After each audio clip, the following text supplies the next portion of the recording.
labas para magpahinga mga tol. Pahinga sa atin.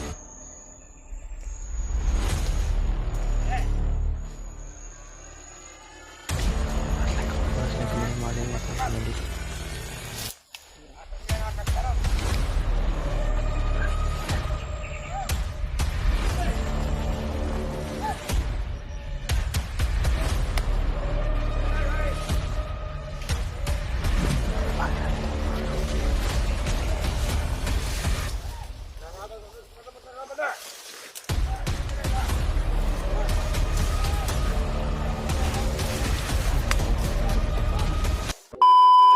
Yun mga tol, dito pa rin kami ni Brad Edward, magkasama pa rin kami po ngayon.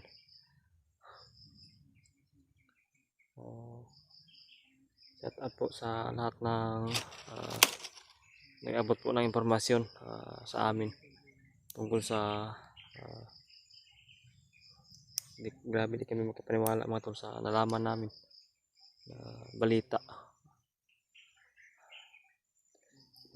Tagal kami nag-antay sa video ni Brad Buds na inantay mo yung video niya na upload niya.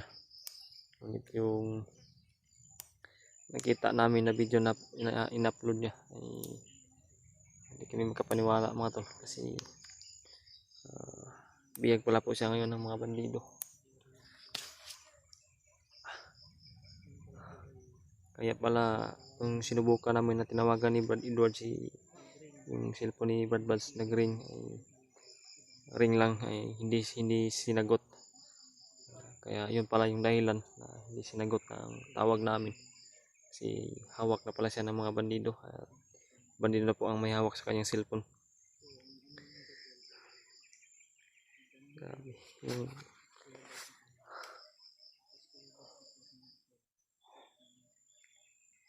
Pagdasal nyo lang po si Brad Buds mga tol. Alam lang po natin na kaya niyang lusutan yun, yung nangyari sa kanya.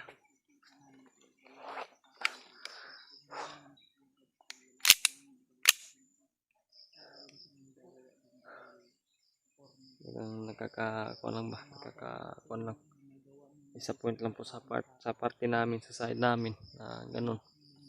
Bigla ang pangyayari at ganun pa yung nangyari, na hawak pala siya ng mga bandido. Si Brad Janry mga tol ay nakontak namin at may balak sana kami di pa namin nakontak si Brad Janry mga tol. Magbalak kami ni Brad Edward na gusto sana namin na bumalik ulit doon sa pinangyarihan na ambush sa amin sa area na doon. Kaso nung pagkontak namin kay Brad Janry ay sabi niya sa amin ay nandun daw siya sa location kung saan na nangyari yung ambush, yung bakbakan.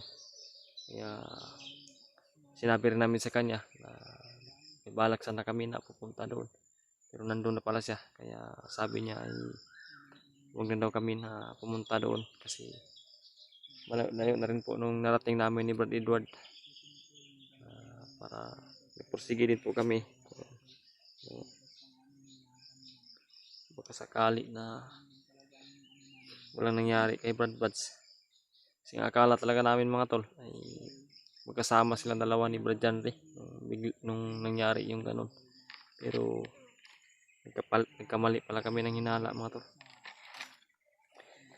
Nagkamali kami ng hinala. At sa mga nag-abot ng mensahe mga tol, sa mga nag-abot ng balita na si Brad Buds ay huli ng kalaban, maraming salamat din po sa mga mensahe ninyo na ipaabot nyo sa amin. Ngayon mga tol, magpursige talaga kami sa abot na aming makakaya ni Brad Edward. Sana matunto namin kung saan dinala si Brad Buds. Sana si Brad Janry ay magkita rin namin. Yan si Brad Edward mga tol, nasa itaas.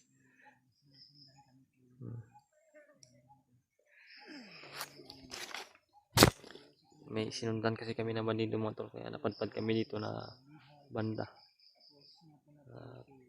Sinadya namin na huminto dito mga tol, at nagkuhan kami ng oras para magmasid muna kasi hindi na kami kumpiyansa mga tol sa naganap sa nangyari.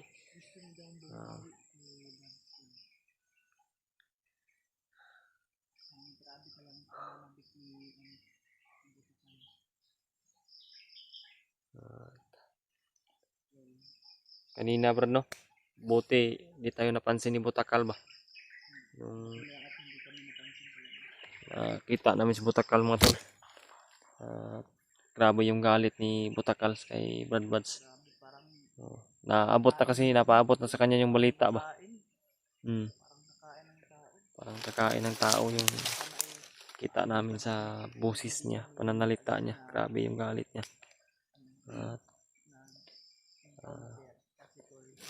Di na lang kami nagpados-dalos na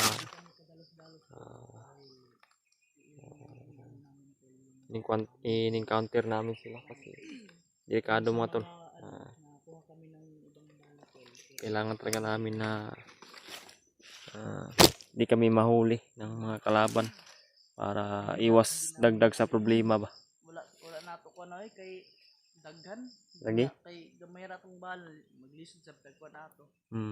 Baka makorner na naman tayo ba. Baka kami pa ang madihado. May posibilidad na magkahiwalay tayo o ano yung mangyari sa atin. Yun yung nasa isipan namin mga tol, na dapat yung sarili namin ay ligtas, si Edward ligtas. Para dahil sa nabalitaan namin mga tol na ganun, na si Brad Buds ay hawak pala ng kalaban, kailangan talaga namin na panatilihin na ligtas kami ni Brad Edward at si Brad Janry. Kailangan ni Brad Buds ngayon ng tulong. Sa mga iba namin kasamahan po, sana ay maingay sa likod. Sana ay nabalitaan nyo rin po. Sana makita nyo rin itong video na ito. Kung saan man kayo ngayon, baka pwede na magkatagpo tayo dito kasi si Brad Buds ay bihag talaga ng kalaban ngayon. Hindi nga ako makapaniwala nung may mga nagmensahe sa akin. Pero sinubukan namin ni Brad Edward talaga na tingnan yung mga video ni Brad Buds. At doon, nakumpirma namin na kaya pala hindi talaga nasagot ni Brad Buds yung mga tawag namin. Ngayon, gagawin namin ni Brad Edward ay yung bandido na sinundan namin. Kung pwede, hanapin namin yung sundan namin yung kanyang banda. Tingnan namin kung anong sitwasyon doon, kung ano yung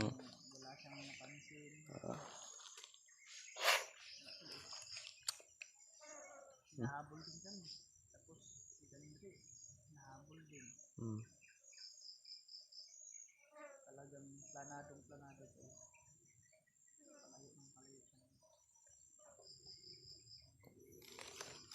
ato banda itong sinundan natin, Brad. Yung sinundan natin ba, saan yung banda dumaan?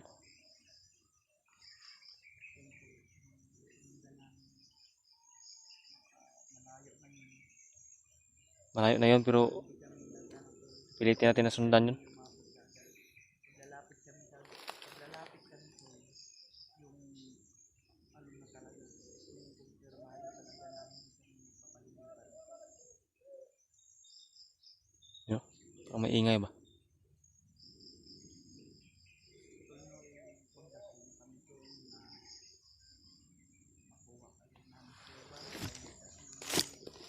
May ingay mga tol, may ingay kami mga narinig.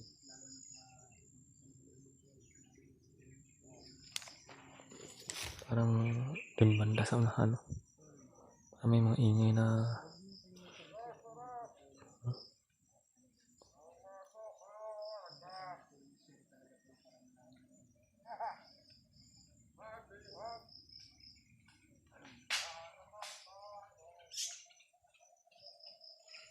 ingay, Brad.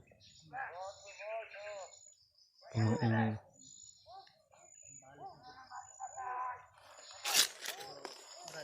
Ha? Dalawa na ito lang karon. Dito muna tayo Kailangan o masundan kagad natin. pagmasdan muna natin ba. Kuha muna tayo ng impormasyon. Tapos sundan natin. Oo. Kung magkagipit-gipit man at kaya namin tol, pwede namin dahil kukuha din kami ng supply nila tol. Kulang dagdag bala namin. Yan. Parang dyan sa unahan yung mga boses mga tol.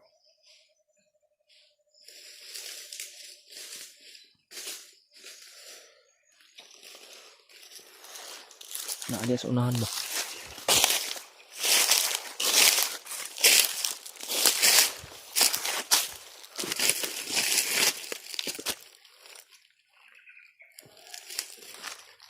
Pero parang dumaan lang. Dumaan lang na eh. Dumaan lang siguro yun. Akala ko dito papunta ba.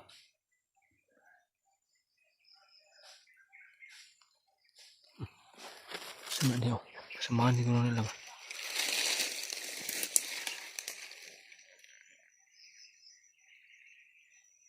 Yan mga tol, bandido mga tol. Yan. Pero wala namang dito. Dito dumaan.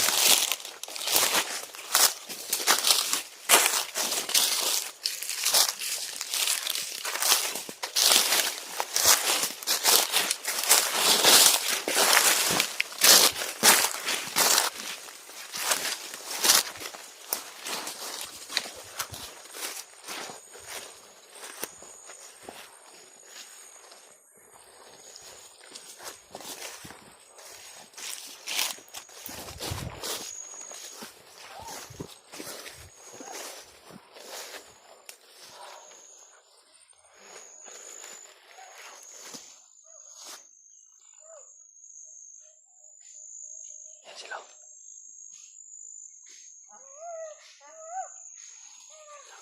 Ha? Parang pipi talaga sila. Madami. Yung mga ganyan tol, may katasan. Parang nagpahinga. Talaga sila yan. Parang nagpahinga mga tol. Pahinga sa dito.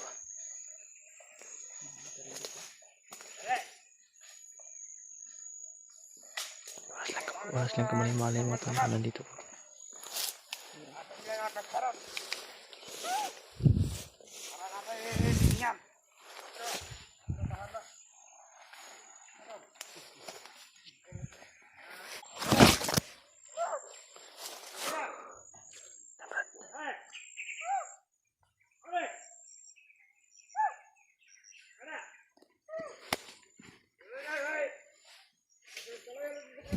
Bakit natin ito?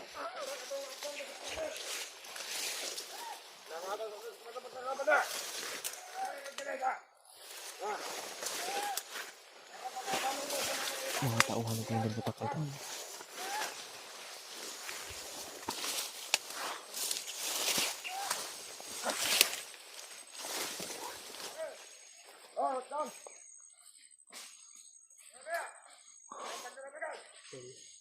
Buti di tayo napansin ba?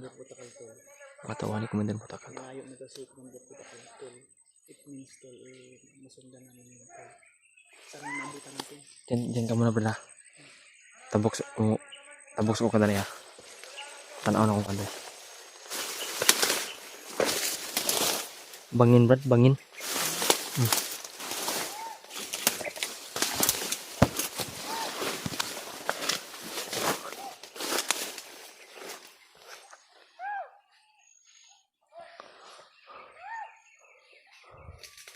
Yan mga tol. Yan yung bandido. Tawa ni Commander Butakal.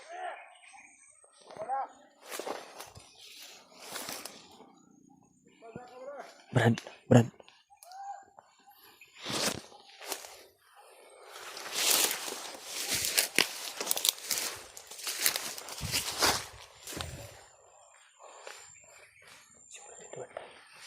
Buti di kami napansin ng mga kalaban mo.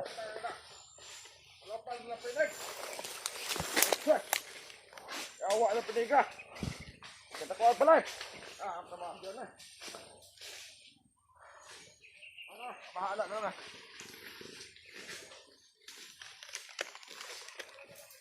Bukas pala na siya. Putakte siguro yung sabi niya na lumipad. Doon dumaan Brad ako sa gilid.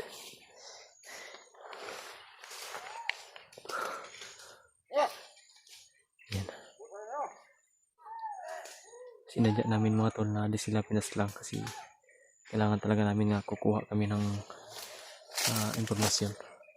Pero Sila tulo. yung nakuha namin ng impormasyon mga tol ay May possibility tol na maabutan pa namin tol. Hmm. Tauhan ni Commander Butakal mo. tuwan. Wala pagiging tol. Siguro tol katong tatlong na yun tol binili ni Butakal dito para hindi siguro sila masundan tol at para ilihis yung daan. Naninigurado May sila. din yun ba? Baka hindi ko pa na-encounter si Butakal pero malakas yung aura tol. Malakas to. Hindi basta-basta tol. Yung basta-basta yung Brad. Sobrang lakas ni Butakal na yan si Butakal Brad. Kumpare yan ni Bagnot. Kumpare Mm. no? Kumpare ni Bagnot yan. Tol. Walang binanggit sa Bagnot dati na may kumpare siya. Pero ngayon kung nagsilabasan na pala yung Nagsilabasan na yung mga malalakas na commander. ito pala yung sinabi talaga ni Lolo Ambo. Mm. Sa malakas na commander. Mm. Hindi ko alam yun pero ramdam ko tol. Mm. Brad. Baka makalayo sila ba? Baka mawala sa paningin natin, ipalimit. Kailangan sundan natin.